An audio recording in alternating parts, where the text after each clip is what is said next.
Do you know what the bottom 50% of taxpayers in America pay towards the revenue that the government gets in taxes? Do you know what the bottom 50% pays? Tell me. 2% of taxes. Even by the most conservative numbers that you can find, the bottom 50% of Americans are living paycheck to paycheck. You want to raise their taxes? Is that what we're saying? The bottom 50% aren't pulling their weight here? Jesus Christ. What are we doing? My next claim is capitalism has lifted more people out of poverty than any other system. Patrick. How are you? I'm Gabby. Gabby? Yeah, Good nice to meet you.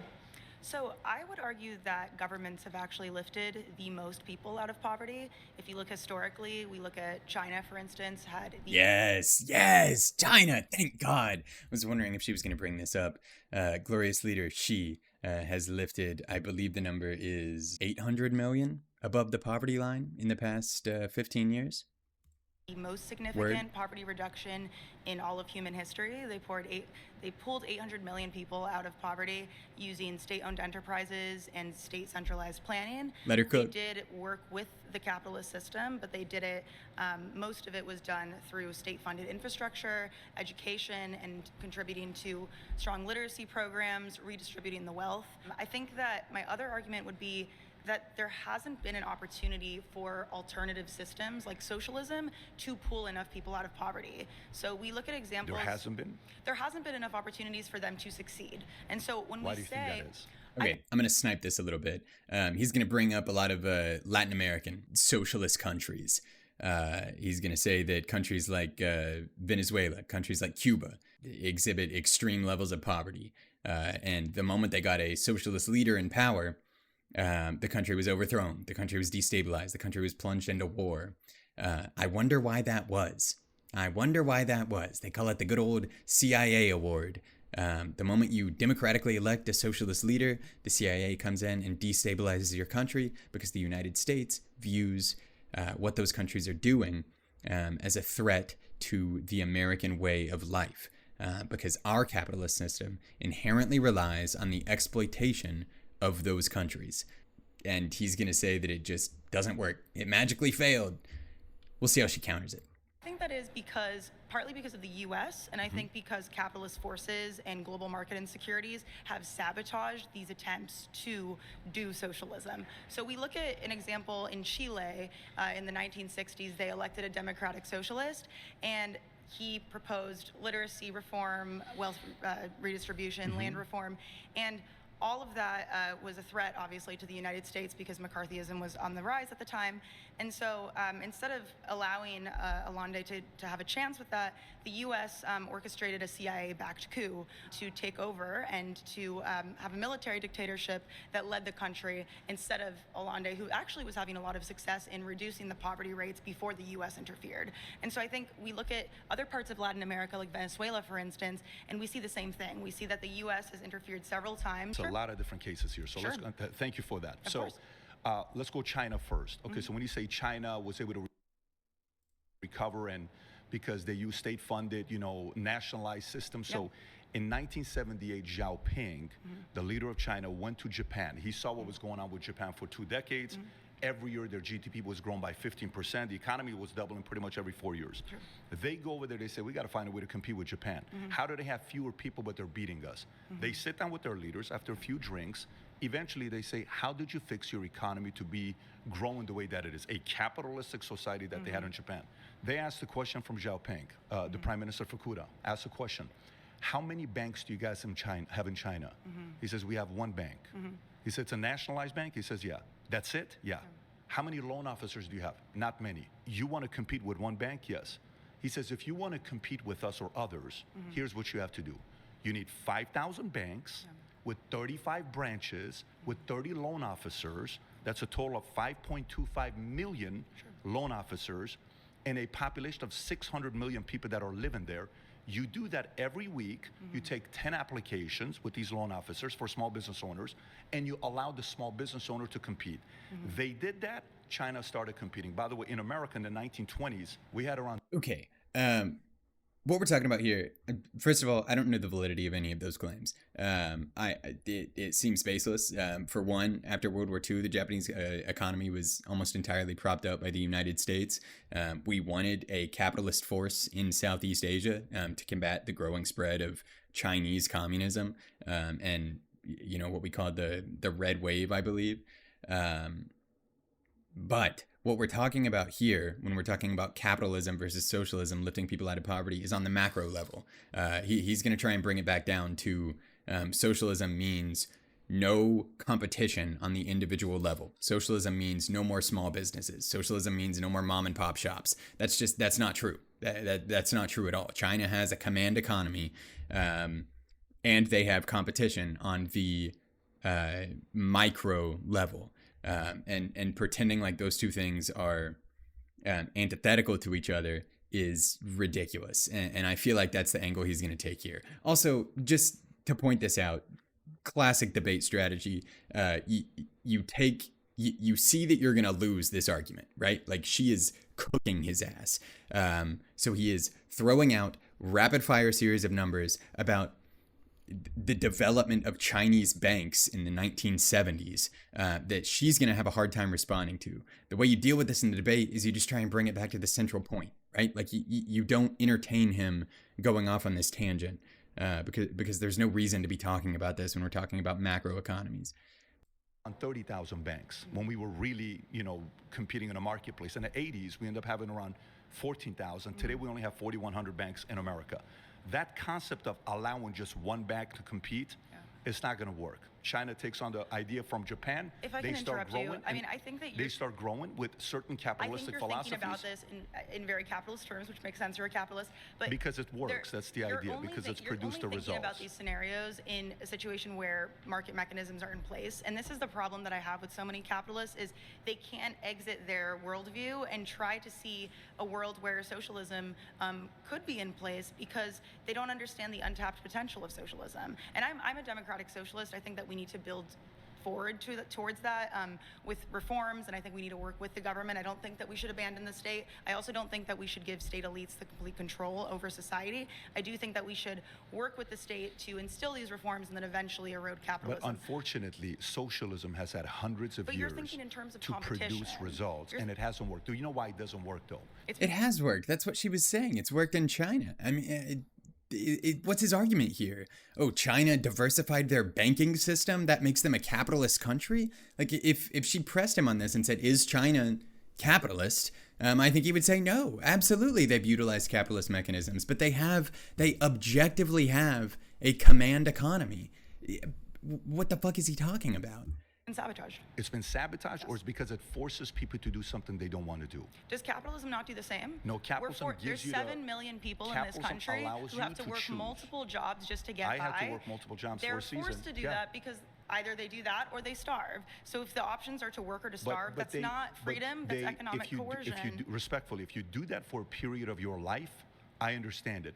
If you're doing that for 30 years, you're doing something wrong. You shouldn't be working multiple jobs for the rest of your life. So, first of all, I'm not going to argue with this moral argument. I think that people who live in poverty, especially when we look at how many people live in poverty in this country, and also it depends on how you define the poverty line, but there's 40 million Americans who live below the poverty line in this country. There's 3 guys in this country that own 40% of the wealth. How does that work in a country that is You really want to go there? You want to go there? Okay, so let's talk about it.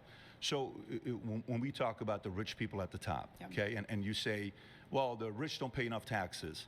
Do you know what the bottom 50% of taxpayers in America pay towards the revenue that the government gets in taxes? Do you know what the bottom 50% pays? Tell me. 2% of taxes. Even by the most conservative numbers that you can find, the bottom 50% of Americans are living paycheck to paycheck. You want to raise their taxes? Is that what we're saying? The bottom 50% aren't pulling their weight here? Jesus Christ. What are we doing? Do you know what the top 1% pays? There's been several years. Do you know what the top 1%? Do you know? They've been nothing. No, hang on a second. This is from the IRS. I'm not writing a blog from Huffington Post. This is not Daily Beast. I'm telling you the story. The top 1% pays 42% I'll say this. The of top all 1% tax is revenue. about to pay. Raise it. Raise it. The top 1% should pay far more than 40%. He thinks that this is an own. He thinks that this is a dunk. This shit is not a dunk. What are we talking about here? A lot less in taxes because of the provision They'll that just went actually into end up paying Trump's, even your more guys' revenue to the big, government. beautiful bill. Yeah. Thank you so much. Thank you so much.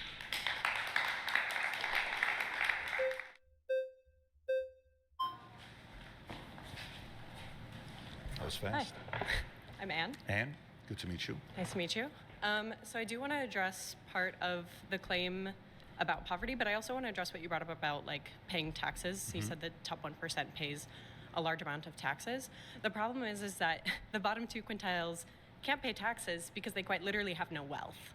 Do you understand that? Like the bottom quintile of the United States doesn't have any wealth. In fact, they're in debt, so they have literally like negative wealth. Why do you think that is? I think that's for a lot of reasons. I think that's because workers have been exploited. I think that they haven't had the opportunity to gain social mobility. Why do you think that is?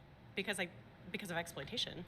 You think they're being exploited? Yes, Oh, of course. so people are being forced to work at companies. They don't have a choice. I didn't say that they were. In the wealthiest country in the world, no person should be living paycheck to paycheck. There should not be a single person in the United States of America thinking, if I fall into medical debt tomorrow, if I end up in the hospital tomorrow, I will be homeless. That should not exist. And this man is saying, let's raise their taxes. They're not contributing enough. Skill issue, buddy. I'm a millionaire with a podcast and a right-wing grifter. No. People Well, are being... they are being forced. If the other option is starve or die. What job do you have right now? What do you do for a living? I do work from home stuff. I don't want to disclose that. So you chose to do that, right? That's your choice. Great. If somebody works at Starbucks as a barista, it's their choice. If somebody has a job that they're working, it's their choice. If somebody is not utilizing their time properly and accordingly, of course the market's Choice not going to how? pay you Do you more. think that, like, they brought up single mothers earlier. Do you think that single mothers are sitting around playing Fortnite 15 hours a day? Unfortunately, single mothers were manipulated on what happened. Is that a yes or no? Single mothers were manipulated by what Lyndon Johnson came out with. They changed the benefits on giving single mothers the incentive to have kids on all the welfare program. That changed our system in a major way. Beside the point. That has nothing to do with what she's talking about. The choice narrative here is absolutely ridiculous. Many Americans do not have the ability to get a job beyond what we would call an entry-level job, right? Working at a fast food chain, working at Starbucks. A lot of people don't have the ability to remove themselves from that situation and saying, oh, if you don't like your Starbucks job, just go get another job. That's not how it works. That's not how it works at all. A lot of those people are, living in halfway houses. They're overcoming drug addictions. They have maybe charges in their past that are preventing them from that upward mobility that he's talking about. I mean, the way that he's pitching this is almost like, oh, if you don't like your job as a barista, just go start a podcast and make $1 million. That's not how it works, man. It's just not. What he did would not have been possible without luck and opportunity provided to him beyond anything that the average American is capable of. He's also completely redirecting away from this point of the bottom 50% of Americans should pay more in taxes that he came up with and that she is trying to bring back up here. This is slimy debating. Feminist movement got single mothers to believe they don't need men and they're going to do everything by themselves and they don't need a man to help them out.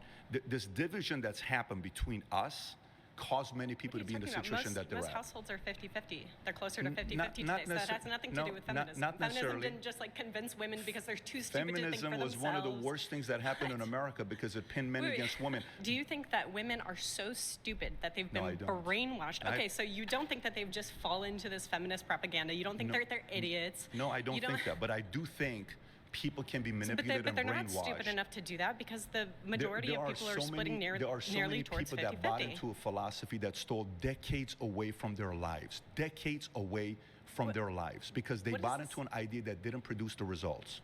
What are you talking about?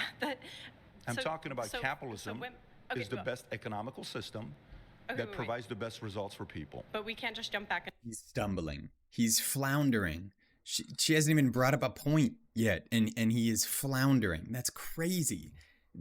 This ideology, when you get down to brass tacks, as his opponents are attempting to do, completely falls apart almost immediately, because the fact remains capitalism is an inherently exploitative ideology.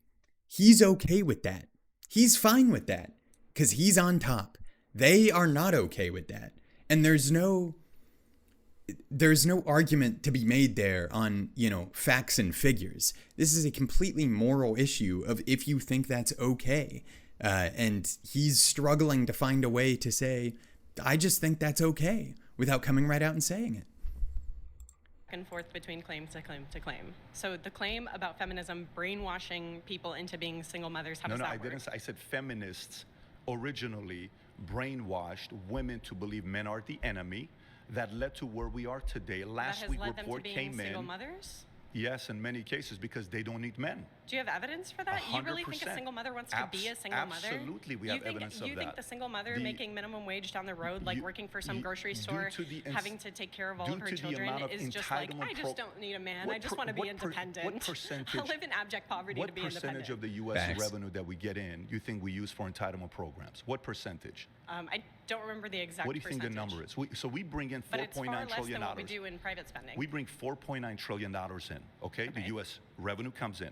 What percentage do you think goes to entitlement programs? I don't know. What do you think is a reasonable number? Well, what you're calling entitlement programs, I'm actually not sure what you mean by that. I'm talking about Social Security. I'm talking about... Okay, so social... Okay. Follow that thread. What do you want to do there, man? You want to cut Social Security? Isn't that what Republicans have been saying that they would never do in a million years? Because half their fucking voter base is on Social Security? Is that what you want to say? You want to cut Medicaid? Cut Medicare? You're losing your voter base over 65. It's a huge number, I can tell you that. Of the top 3 U.S. expenditures, 2 of them are Medicare and Social Security. Yeah, we take care of our old people. It's a great program. It's going to be around, hopefully, for a very long time, despite the conservative attempts to erode it. That's an insane thing to say when we're talking about when he's bringing up single mothers and the benefits that the government provides them. To say we're going to lump that number in with Social Security and Medicare. He hasn't talked about Medicare yet, but if it's not one of the next words out of his mouth, I'll end stream right now. Section 8, I'm talking about any of these. It's much less than other OECD countries. What percentage do you think I don't remember the exact percentage, but it's much less than other OECD countries. Do you think we it's 10%, are far behind. 20%, 30%? What do you think the number is? He didn't say Medicaid, but it's going to be included in this number. It's relatively low compared to other OECD countries. What do you think it is? Can you guess the number? I don't remember the number off the top of my head. I've already said that. 68%. Okay, How that's much pretty more high. 8%.